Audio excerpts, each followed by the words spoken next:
여러분 안녕하십니까? 12월 20일 사사건건입니다. 김민하 평론가와 주요 뉴스부터 정리해드리겠습니다. 자, 안녕하세요. 안녕하세요. 네, 첫 번째 키워드 뭡니까?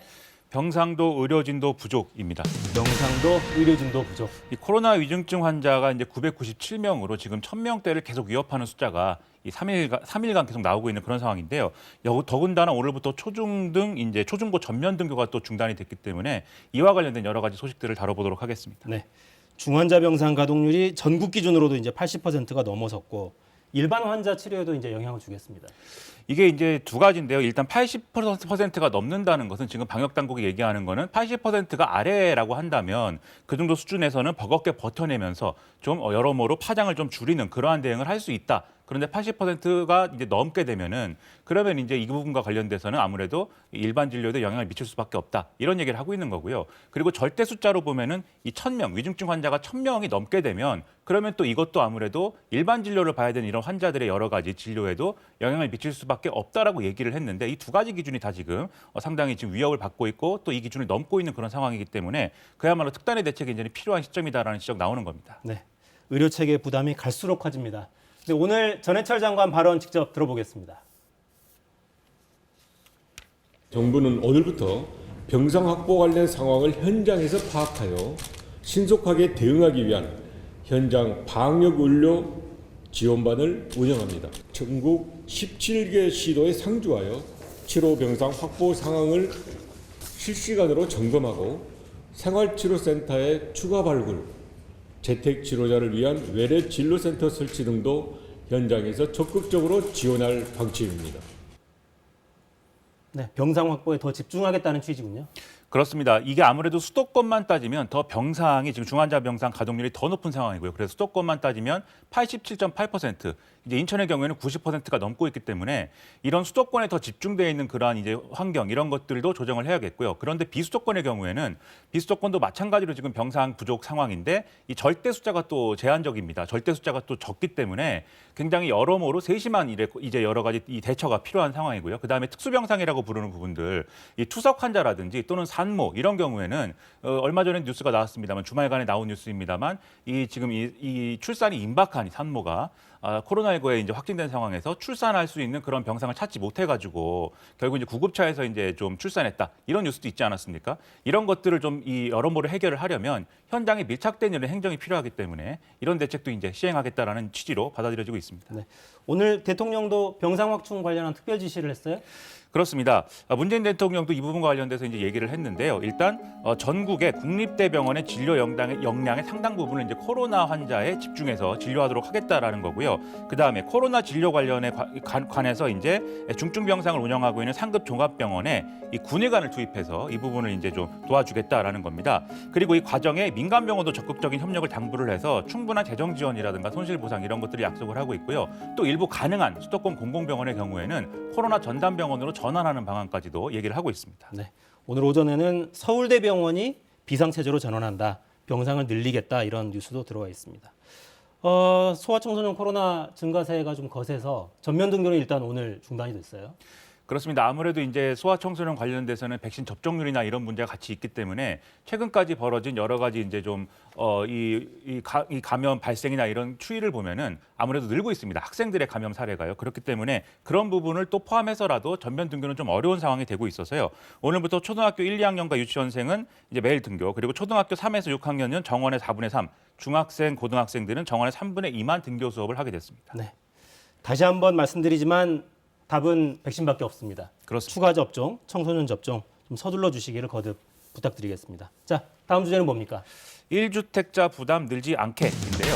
1주택자 부담 늘지 않게. 말씀드린 바로 이런 내용으로 당정이 부동산 공시제도 개선을 이제 본격적으로 논의하겠다라는 얘기입니다. 네, 오늘 당정협의회에서 나온 발언들 들어보시죠.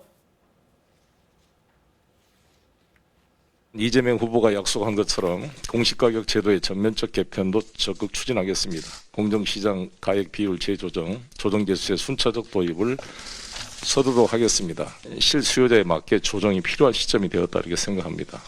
내년도 공시가격 변동에 대해서도 보유세, 건강보험료 등 제도에 미치는 영향을 꼼꼼히 살피고 1세대 1주택 실수요자와 중산층 등 국민의 부담이 급격히 늘어나지 않도록 필요한 모든 방안을 세심하게 강구해 나가도록 하겠습니다.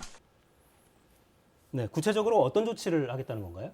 지금 얘기한 것처럼 이 아무래도 이제 세금 부담이 늘어나기 때문에 이 건보료라든가 세금 자체 부담도 있고 그다음에 복지 혜택의 사각지대에 놓이는 그런 상황까지 예상해 볼 수 있겠지만 결과적으로 이제 세금 부담을 좀 줄이는 방향을 이제 모색할 수밖에 없게 되는 건데요. 지금 당정이 협의하는 내용 중에는 지금 이제 언급한 것처럼 내년 주택 보유세 산정에 올해 공시가격을 이제 적용하도록 하겠다. 그걸 통해서 이 올라간 이제 주택의 가격이 그대로 이제 좀 반영되는 것을 좀 감경하겠다. 이런 내용이 포함이 돼 있고요. 그다음에 급격한 세부담 증가를 막기 위해서 1가구 1주택자에 대해서는 보유세 증가 상한선이 있습니다. 이것을 더 낮춰가지고 전년도에 비해 가지고 올해 더 이제 내년에 이제 좀 내는 이제 그 보유세 부담을 낮추겠다 이런 내용이 들어 있고요. 그다음에 이 보유세라는 거를 과표를 정할 때 과세 표준을 정할 때 공시가격을 그대로 적용하는 게 아니라 일정 비율만 적용하도록 돼 있거든요. 그게 이제 공정시장 가액 비율이라는 이 비율인데 요것을 조정해 가지고 공시가격보다 좀 이 공시가격에서 반영되는 비율을 좀 낮춰가지고 과표를 조정하겠다 이런 내용까지도 언급이 되고 있습니다. 네.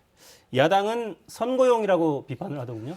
오늘 이제 김종일 총괄선대위원장이 이렇게 얘기를 했습니다. 재산세를 동결하겠다라는 취지로 이재명 후보가 얘기를 하고 있는데 동시에 또 국토보유세에 걷는 거를 또 공약한 바 있지 않느냐. 그러면 이 보유세에 대한 철학이라든가 이런 것들이 뭔지 지금 국민들이 알 수 없다, 혼란스럽다 이렇게 얘기를 하고 있고요. 선거를 앞두고 표를 얻기 위해서 지금 이런 얘기를 하고 있는 거 아니냐. 진정성이 없다라는 게 이 국민의힘 측의 비판입니다. 네. 또 정의당 쪽에서는 부동산 부자들에게 집중될 거다. 또 이런 비판도 하더군요. 자, 그렇습니다. 다음 주제는 뭡니까? 전기요금 동결입니다. 전기요금 동결. 내년 1분기 전기요금이 동결됐다라는 소식이어서 전해드리겠습니다. 네.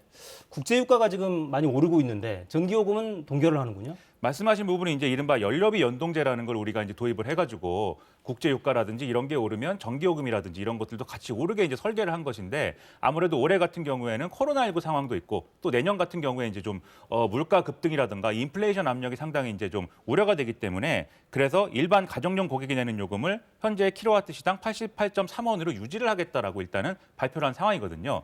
이 말씀하신 연료비가 올라간 부분이나 그런 것들은 추후에 이제 요금을 조정할 때 그때 반영하겠다라는 게 한전의 입장인데요. 결국은 우리 부담으로 돌아오는 부분들이 있지만 어쨌든 일시적으로는 국민의 부담을 경감해주겠다 이런 취지의 조정이다라고 보시면 되겠습니다. 네. 일단 내년도 1분기 요금이 동결이 된 거고요. 그렇습니다. 2분기에도 적용이 될지는 좀 더 봐야죠.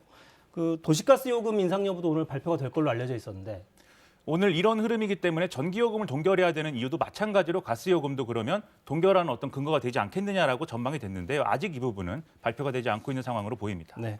코로나19 영향도 좀 살펴야 되고 소비 촉진 목적이 있어서 동결될 가능성이 큰 걸로 일단 관측은 되고 있습니다. 자, 마지막 주제는 뭡니까?